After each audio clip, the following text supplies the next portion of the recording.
Welcome to the Marty Mindset. I'm your host, Marty, and today we're going to explore how to manage our time while keeping track of our future goals and ideas that we may come up with.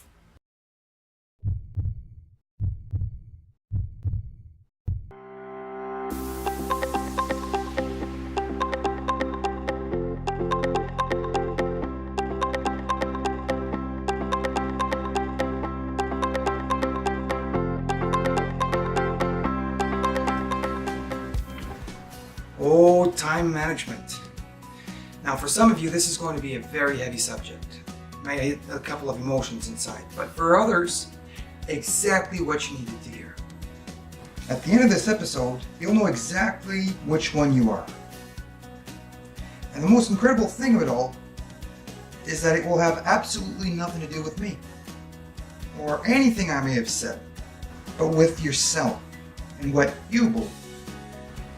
So let's begin. Plain fact is, everybody's got a full plate. We hear this all the time. There simply isn't enough time in a day. Or, I have no time for myself. Well, my personal favorite is, my days are already so full, there's nothing I can do to add anything more into it. Now, there are people that this is true for. If they truly are that busy in a day, while their time is perfectly managed, then these people are extremely successful. But on the other hand, if they are extremely busy but unsuccessful, hard reality is this: the time is not properly managed. The reason is because time management means to follow a strict schedule and not let anything deter you from it. Unless it's a life or death situation, not anything or anyone, not even yourself, yes, you've heard me right, I said yourself, has any right or reason to deter you from reaching your goals. You see, what I mean by this is, as we are the only ones on this entire planet who can change our lives completely around, we can just as quickly destroy it. You need to take charge of yourself completely, because you see, there's one thing most precious of all that you need to manage, and that's time. We're all born with a limited amount of it, calculated right down to the very last second. No more, no less. As quiet and eternal as it may seem, it screams right by you in the blink of an eye. You see, we all have the opportunity to have great lives. But in order to do so, we need to be able to manage every single little second of it. Here's how it's done. First, you count out your day, from sun up to sundown and everything within it. So we all know we have 24 hours in a day. It may look like a lot, but in reality, it isn't. You see, because first and foremost, we all have what I like to call unplayable hours. Those are the ones that you cannot negotiate. They are work, eat, and sleep. Without these three, we can't function. And for most of us, this counts up to 18 hours a day. 8 hours to sleep, 8 hours to work, and approximately 2 hours for meals, which is about 40 minutes apiece, 3 times a day. Now that leaves you with exactly 6 hours a day. 6 hours you can manage in order to create your goals. Now I know what you're thinking. Now wait, now hold on a second there, Marty. What about everything else? What about it? My question for you is, how hungry are you to reach that goal? How badly do you want to succeed?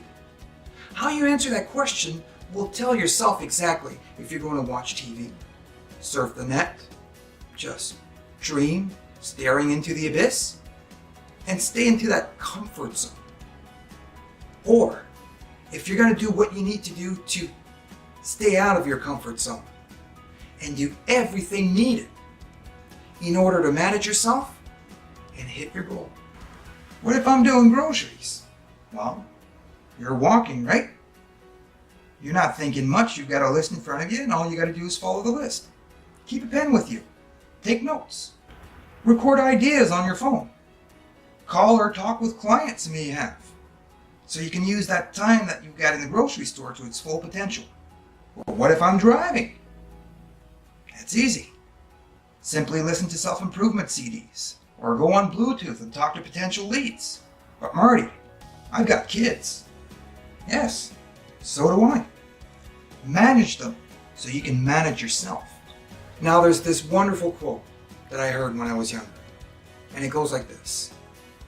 A person who truly wants to succeed will find a way, but a person who doesn't, well, they'll just find an excuse. I understand that for some of you, this most likely hit quite the nerve within you, and it's a very sensitive subject, could have almost felt like a slap right across the face. For others, it might have been more motivating, inspirational, exactly what the doctor ordered.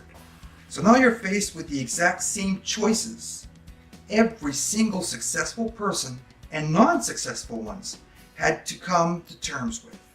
Are you ready to make a change in order to move forward, or will you remain where you are?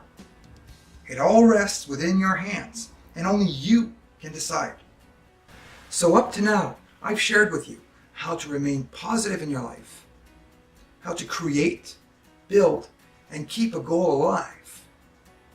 But I've hit that one little point, that one little spot that will determine if your dream will remain a dream, or if you will make and take the time needed in order to take that dream and make it reality. The good news is this. If you're doubting yourself, don't despair. That's perfectly normal. That will confirm to you that the first thing you need to do is manage yourself before you can manage anything else any further. Which happens to be something we all need to keep working on no matter how successful you become. But if you're doubtful, but still feel the hunger to keep going through with continuing forward, it means that while you focus on self-improvement, you can still take smaller steps, continuing towards building your dreams. Now finally, if you're completely psyched and raring to barrel through this journey, you still need to work on self-betterment every single day. But the only difference is that your focus will be on your dreams and goals. 3 different levels for 3 different types of people, depending where they stand in their lives, with the exact same mindset, in order to all of them become one as successful as the other. And this is what their schedule should look like at the end of the day. The first one is for people who are completely doubtful. If you find yourself standing at that level, you should be working to achieving by reading, watching, listening, and participating in programs offered by such as Robert Kiyosaki, Tony Robbins, Bob Proctor, and the likes of these great mentors. Now for you and everybody else in this program, I've left links below in order for you to get started. So what that means for you is you're going to invest 2 to 4 hours a day on this type of training. Now, I know it might sound like a lot. You got to understand, you need to have that drill sergeant pushing you right in the back. And by doing this, you're going to create the best and most constructive results possible. Now, for the second person, the person who's doubtful but still wants to move forward and start reaching their goals, what you're going to do is spend 2 to 3 hours a day. But you're going to separate it in half. You're going to do half of it in the morning, first thing in the morning, and then the other half at night, very last thing at night before you go to bed. So time yourself. Put it into your schedule. And the reason why you're going to do it this way is because it's the very best way to start positive first thing in the morning. And before you go to bed, finish your day perfectly. And the small steps you'll be taking in between will be quality steps. It doesn't matter about the numbers. It matters about the quality. Now finally, the ones I call the eager. Though willing and ready, you still need to focus on this type of training.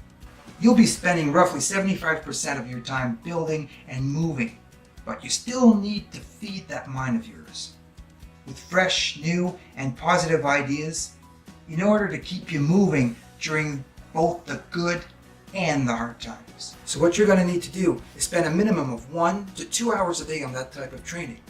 It's extremely important, and please don't neglect it. That is what's going to feed your brain and your emotions and your core in order to keep moving forwards. Now we're all done on this subject. The next one I'm going to hit is the fun one, my little black book of ideas. Here's a question for you. Have you ever had this great idea where you told yourself, this is awesome, someone should really do this? Or, if I had nothing to stand in my way, this would be so cool to achieve. Now what these ideas are is not craziness or childishness or just playing around. They're your new goals. That's right, those are the new ones you'll be doing later as you move forward. This is what this little book is for, to record and file those little ideas so that you can go back to them as you're moving forward. It also acts as your own private secretary. As a person transforms into an achiever, their brain starts to become excited with the thought of hitting their dreams.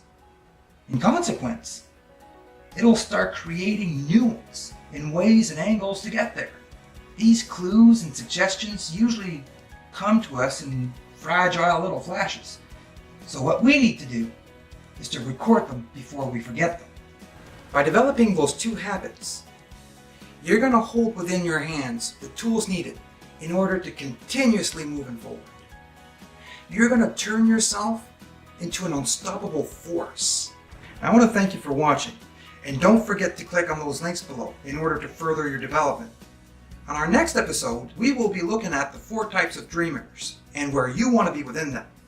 As well, in order to help you put what you've learned together, I'll be sharing with you my very own daily routine. This way, it may give you a better understanding on building your own time management. So until next time, this is Marty signing off, reminding you to keep building your mindset and releasing that potential of yours.